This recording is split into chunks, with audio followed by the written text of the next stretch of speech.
Gandhari, before she left the palace, when this war was over and she burnt Durdasa, thinking it is Yudhishthira, then she told Krishna, "You are the real culprit in this whole thing. At any time, you could have brought peace. You could have played down the enmity that was there between the cousins. Instead, you took the side of Pandavas and ensured that all my sons are dead today, including the one surviving one, which you made him to be killed by me, by a mother. You made a mother kill her own son. May your Yadavas have a similar end, that they will fight among themselves and they will come to an end. And may you, who is known to be a god, people have worshipped you as a god, may you die like any common human being. May you not have a glorious death. Like my sons died in the battlefield, it's a glorious death. May you not have such a death. You must die like a common human being.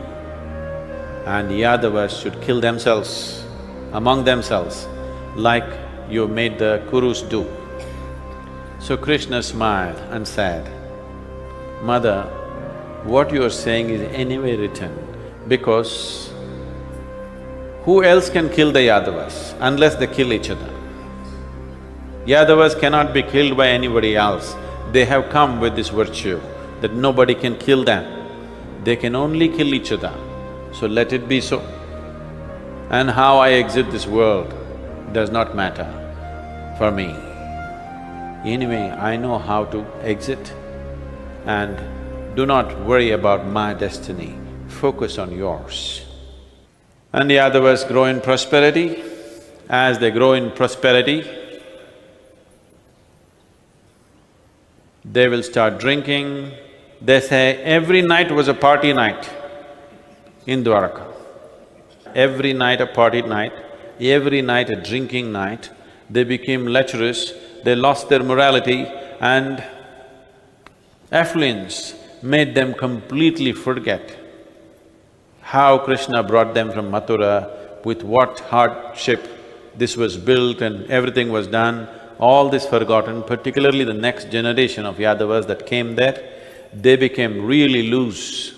So one day, Krishna's son, Samba, some sages had come, and Krishna's son Samba went to the sages along with his friends, dressed like a pregnant woman, and asked the sages, "Tell me, will I have a boy or a girl?"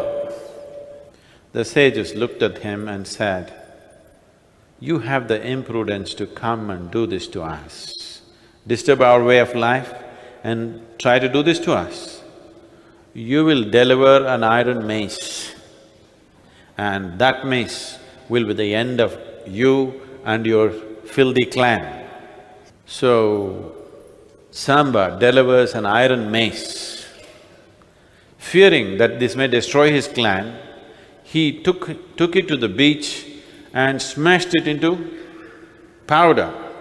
Except for the last point which he could not do, rest of it he just beat it into dust and threw it in the ocean and left that one piece there. A hunter who was walking by came and looked at this one piece of metal which was sharp, and he thought it'll make a good arrowhead, and he took it with him. This dust which he threw it in the ocean again, whatever you throw into the ocean, it throws it back at you.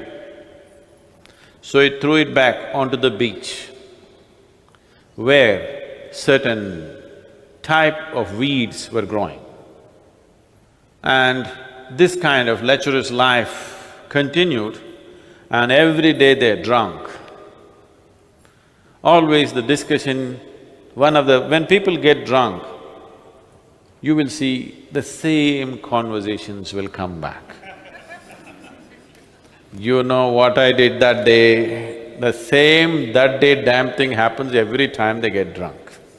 So whenever they get drunk, the discussion is always the war, the Kurukshetra war. you know how I killed this guy, you know what I did to this, you know what I did to that. All the macho talk flows out, bragging happens, one taller than the other story happening. Once the alcohol content in the body keeps increasing, the stories keep getting longer and longer and longer. So again they were discussing Kurukshetra war. So in the heat of bragging, Satyaki accused Kritavarman, you fought on the side of Kauravas. You fought against us, and only because you're a coward, you survived the war. Otherwise, I would have taken your head off. So Kritavarman said, I know whose head you can take off, an old man whose fighting arm has been severed, his head you take. You call yourself a warrior. Like this, initially debate, then argument, then a brawl, then a fight, then it became a battle. Foreseeing this, Krishna and Balarama had confiscated all the arms from the Yadavas. No arms in the town, because the way these guys were drinking, anytime they'll come out with their swords and bow and arrow and start shooting. So, they started fighting, beating each other with hands and sticks. When that was not enough, they went and plucked these weeds which were growing near the beach. And these weeds had taken in the mace that Samba had crushed and left there. And they said they were as hard as steel, and they beat each other and killed each other with this. A kind of a civil war happened, and Yadavas all decimated by themselves. Only a handful were left. So Dwaraka, the great city, went up in a wail of the widows and mothers and children, because all Yadava males killed each other, only a handful were left. So seeing this, Balarama was greatly distressed and he decided to leave the body. When he left the body, he left his body in the form of a snake, a large serpent he became. And they say he went and became Adishesha. This is the bed of Vishnu. Krishna saw this, little distressed.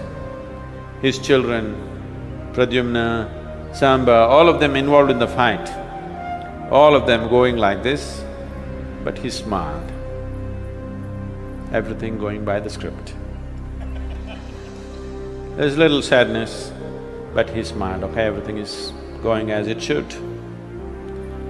And he went and sat under a banyan tree, and he sat with his leg out here like that, and he started shaking his leg.